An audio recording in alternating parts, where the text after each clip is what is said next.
Hello students, very good evening. Welcome to the channel. Today we will be learning about the next topic, that is your respiration. Okay. So far we had learnt about what is digestion, how it occurs in our body. So now we have already taken in the food, right? So that needs the energy which we have taken from the food needs to be generally taken up by the cell, right? So for that, who is generally helping means it is the process which is nothing but called as your respiration.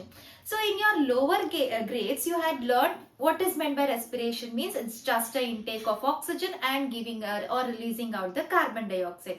But the actual definition of the respiration is nothing but the release of energy. So from where the energy is released, it is released from the glucose. So how the energy is released from the glucose? By breaking it down. Okay.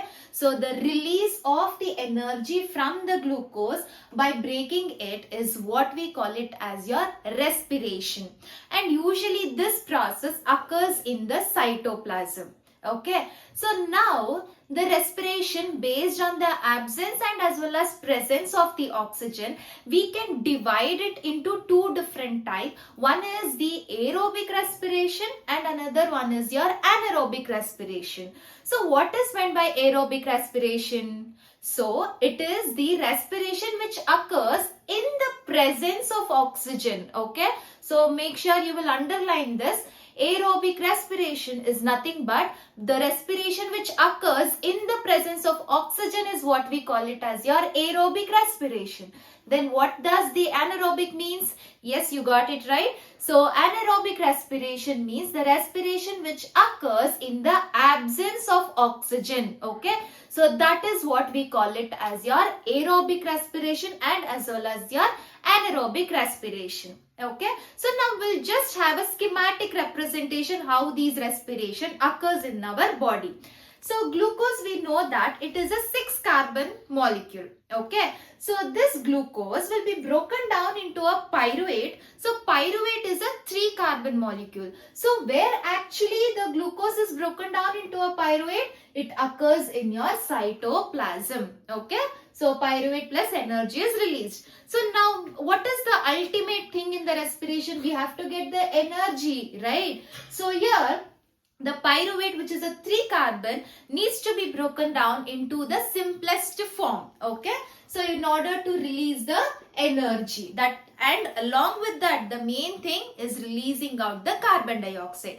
So now we'll see how the pyruvate will be broken down in the three different categories. Okay, so one, in the absence of oxygen. So this type of anaerobic respiration is seen in the yeast cell. Okay, so where the pyruvate is broken down into the ethanol plus carbon dioxide and energy is released, but it is in the absence of oxygen. Okay, now in the presence of the oxygen, the pyruvate is broken down. Okay, where actually the pyruvate is broken down in the presence of oxygen, it is in your mitochondria. So that is the reason the mitochondria is called as the powerhouse of the cell. Okay, so here where the pyruvate is broken down into a carbon dioxide, water and as well as your energy. So whatever energy released, that will be used in the synthesis of your ATP molecule. So ATP is nothing but your adenosine triphosphate. So this is a fuel. The ATP acts as a fuel so that all the cells in your body works properly and as well as efficiently. Now, many of them are in a sports, right? So, like when you people are in sports, even you will be deprived of the oxygen, right? So, at that moment, who will be providing the oxygen means, yes, even in our body, the anaerobic respiration takes place, okay? So during that time, when there is a lack of oxygen in your body, the anaerobic respiration occurs, and that is where actually it occurs. It is in your muscle cell, okay, where the pyruvate is broken down into a lactic acid and as well as the energy. So due to the presence or the accumulation of the lactic acid, so what it results? It results in the muscle cramps, okay.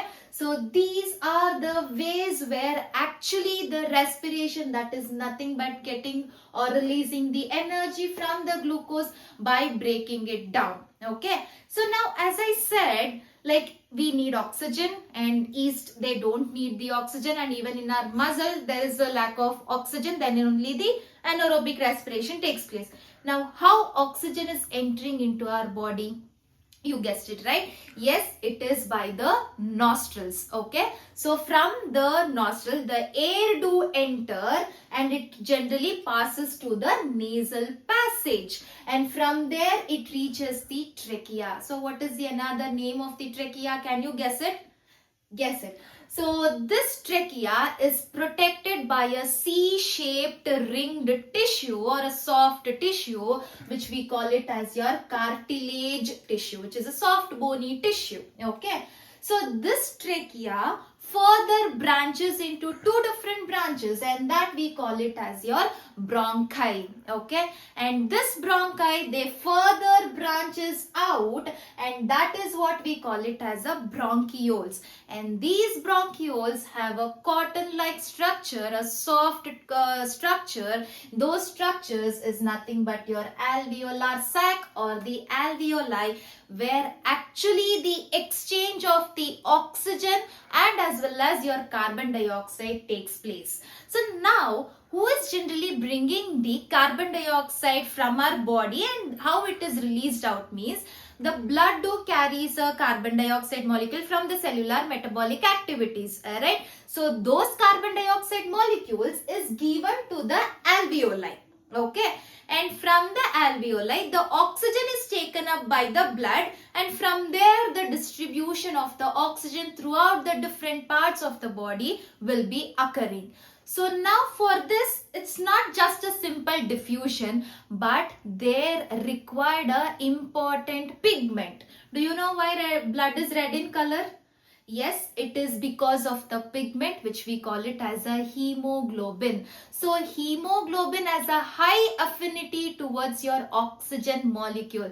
So when the blood do carries the carbon dioxide, they give out the carbon dioxide, and since the hemoglobin has a high affinity towards the oxygen molecule, they take up the oxygen from the alveoli. From there, the oxygen is generally circulated or it is distributed throughout the body, okay.